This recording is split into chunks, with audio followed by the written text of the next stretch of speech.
Ashamaa harka fuunee daawwattootaa fi hordoftoota keenya akkam nagaa keessanii nageenyi koo kan jaalalaa fi kabajaa bakkuma isin jirtanitti isin biraa ga'u jecha egaan odeeffannoo jajjabaa sadii qabadhee isinii dhiyaadheera hamma xumura qophii kiyyaatti na waliin turaan affeerraa gootii inni jalqabaa siidaan gootichaa Hacaaluu Hundeessaa dilbata dhufuu Mooraa Yuunivarsiitii Amboo fuulduratti haala oowwaa ta'een kabajamuu fi akkasumas mootu inni lammaffaan Dr. Lalisa kan jedhamu Dr. Gammachuu Lalisa kan jedhamu rakkoo akkamiitu sammuu ta'een nama akkamii ture kan jedhudha. Inni ittaanu guyyaa 23 kana akkamii yaadattu waggaa kana namni yaadatu yoo jiraate kan waliin itti fufnu taana. Egaan amma xumura qophii keenyatti nu walii turaan affeerraa kootii an Reedii Adam Tube namoonni chaanaal kiyyaaf haaraa taatan subscribe gochuudhaan maatii keenya akka taatan kabajaaf jaalalaan isin gaafannaa. Egaan daawwattoota keenya inni jalqabaa waa'ee Dr. Lalisaa irraa dubbannaa. Dr. Gammachuu Lalisaa sorry afaantu Lalisatti na fiigaa maqaa isaan kadhatu maqaa Oromooti lamaanuu beeytanii. Oromoon gaafa rakkattu arguun barbaannu doktorri nama yaaluu malee ofiif yaalamu wanni jedhu wayii hin jiru. Akka tasaa ta'e Dr. Gammachuu Lalisaa jechuun nama akka lakkoofsa Itoophiyaatti bara 2009 Mooraa Yuunivarsiitii Hawaasaa irraa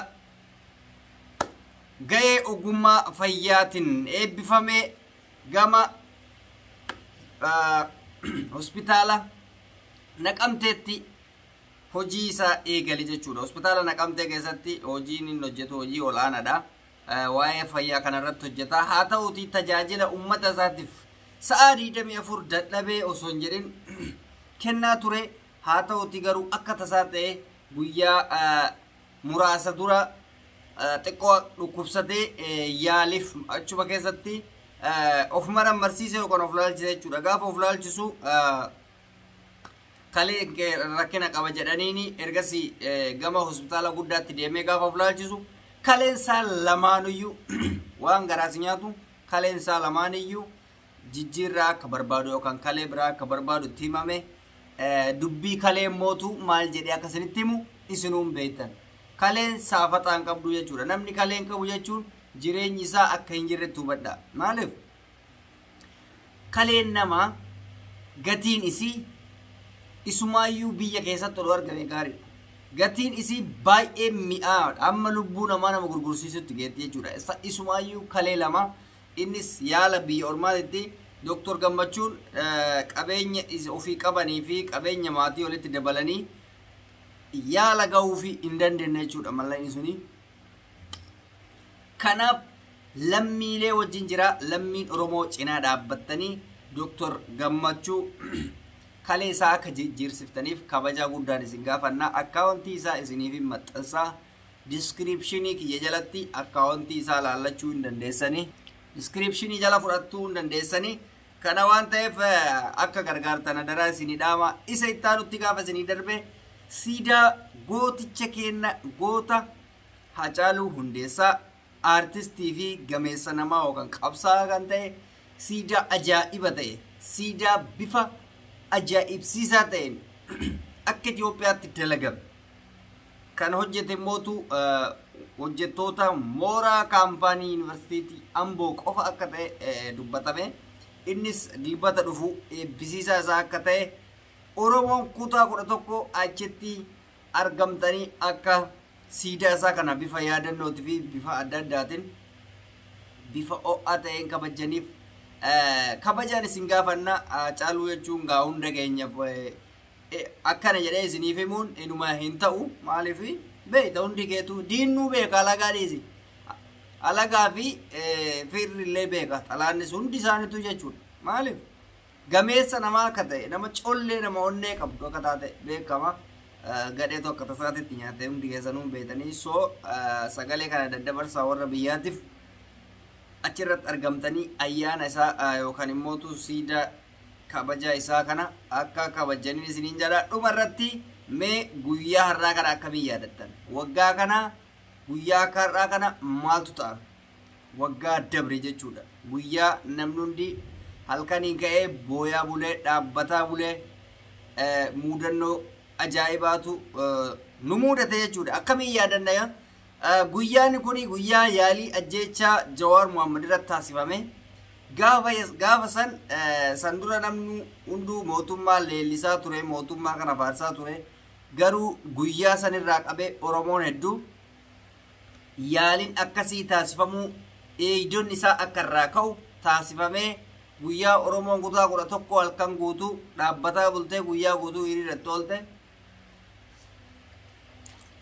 Miidiyaa addunyaatu gabaasaa ture guyyaa sanii. Guyyaan sun guyyaa nuuf addaatti obbo Jawaar guyyaa san lubbuun hafeetiniin har'a mootuu harkuma isaatiin deebi'eetiniin mana hidhaa keessatti argama.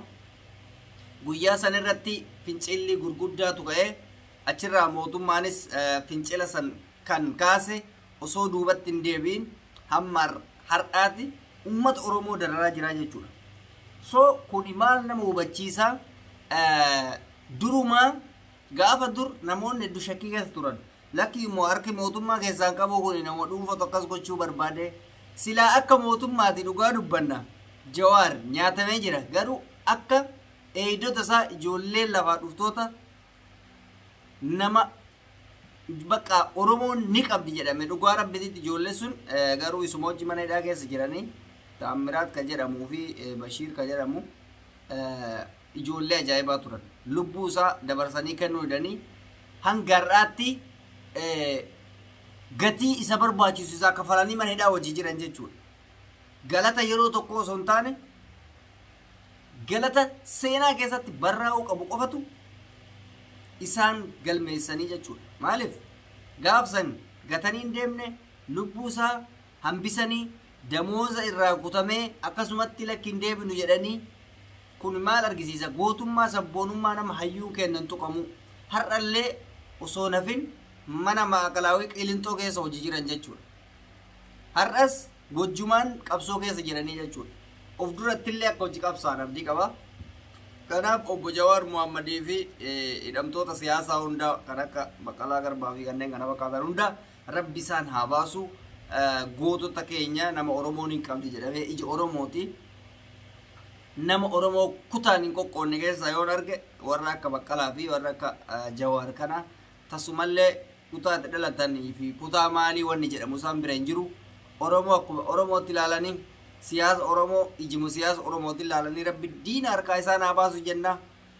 Odeeffannooleen gaggabaaban qabannee isiniif dhiyaanne kanarraa isa kana fakkaataa. Egaan daawwattoota hordoftoota keenya xumura qophii keenyatti nu waliin turtanii nu hordofuu keessaniif galatooma. Namoonni YouTube channel keenyaaf haaraa taatan subscribe gootanii maatii keenya akka taatan kabajaan isin gaafanna. Turtiin nu wajjin qabdan kana fakkaata. Viidiyoo biraatiin walitti deebina. Nagaatti.